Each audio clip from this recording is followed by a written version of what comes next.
상처 속에 숨은 진짜 나를 찾다 정신과의 사가 전하는 말씀 기반 치유의 길. 현대 사회는 빠르게 변화하고 있으며 그 속도만큼 사람들의 마음도 지쳐가고 있다. 경쟁과 성취 중심의 사회 구조 속에서 많은 사람은 자신의 감정과 내면을 돌아볼 여유를 잃어버린 채 살아간다.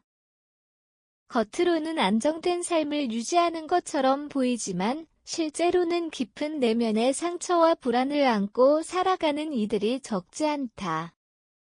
특히 신앙을 가진 사람들 역시 예외가 아니다. 하나님을 믿고 신앙생활을 하고 있음에도 불구하고 자신의 상처와 감정을 제대로 바라보지 못해 혼란을 겪는 경우가 많다.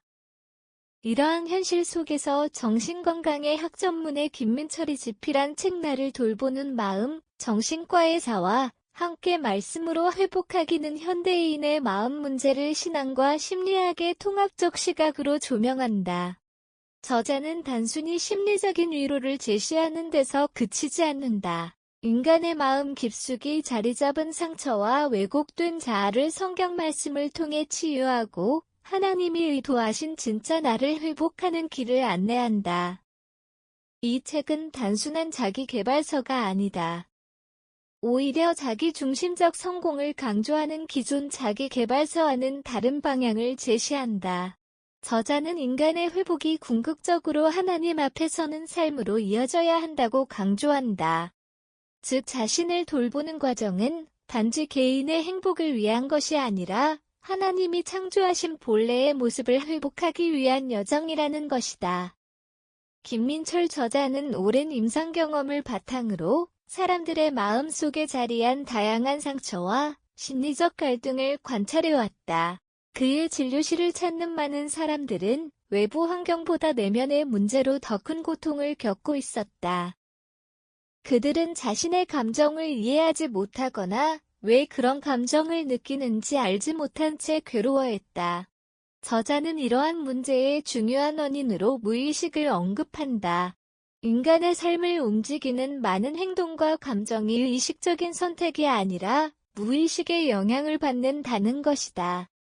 어린 시절 경험한 상처나 관계 속에서 형성된 왜곡된 믿음은 시간이 지나도 그대로 남아 삶의 방향을 결정한다. 이 책의 일부에서는 바로 이러한 무의식과 자기 인식의 문제를 집중적으로 다룬다. 저자는 먼저 왜 나와 친밀해야 하는가라는 질문을 던진다. 많은 사람이 타인과의 관계에는 많은 노력을 기울이지만 정작 자신과의 관계는 소홀히 한다는 것이다. 그러나 자신을 이해하지 못하면 자신의 감정과 행동을 이해할 수 없으며 결국 삶의 방향도 혼란스러워질 수밖에 없다. 저자는 독자가 자신과 친밀해질 수 있도록 구체적인 방법을 제시한다. 특히 무의식이 회복되는 25가지 방법이라는 내용은 실제 생활 속에서 적용할 수 있는 실천적 지침을 제공한다. 이를 통해 독자는 자신이 왜 특정 상황에서 반복적으로 같은 감정이나 반응을 보이는지 이해하게 된다. 이 책의 핵심 메시지 가운데 하나는 상처를 외면하지 말고 직면해야 한다는 것이다.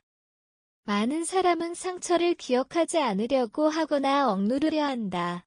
그러나 억눌린 감정은 사라지지 않고 오히려 더 깊은 무의식 속에 남아 삶에 영향을 미친다. 책의 2부에서는 상처와 죄 그리고 왜곡된 정체성의 문제를 다룬다. 저자는 상처가 단순히 아픈 기억으로 끝나는 것이 아니라 인간의 정체성을 왜곡시킬 수 있다고 설명한다. 예를 들어 어린 시절 경험한 거절이나 비난은 나는 사랑받을 가치가 없다는 잘못된 믿음으로 이어질 수 있다. 이러한 믿음은 시간이 지나면서 개인의 삶 전반에 영향을 미친다. 사람들은 자신이 가치 없다고 느끼기 때문에 관계에서 불안해하거나 지나치게 인정받으려는 행동을 보이기도 한다. 김민철 저자는 이러한 문제의 해결 방법으로 성경 말씀을 통한 마음의 치유를 제시한다. 그는 인간의 정체성이 환경이나 타인의 평가가 아니라 하나님과의 관계 속에서 회복될 수 있다고 강조한다. 하나님이 바라보는 인간의 가치와 존재의 미를 다시 발견할 때 왜곡된 자아상도 자연스럽게 회복될 수 있다는 것이다. 이 책의 특징은 심리학적 설명에 신앙적 통찰을 결합했다는 점이다. 저자는 마음의 상처를 치유하는 과정에서 성경 말씀이 중요한 역할을 한다고 설명한다. 말씀은 단순한 종교적 가르침이 아니라 인간의 정체성을 바로 세우는 기준이 된다. 많은 사람이 자신의 가치를 세상의 기준이나 타인의 평가로 판단하지만 성경은 인간의 존재가 하나님의 사랑 안에서 정의된다고 말한다. 저자는 이러한 관점을 통해 독자가 나는 누구인가라는 질문에 새로운 답을 발견하도록 돕는다.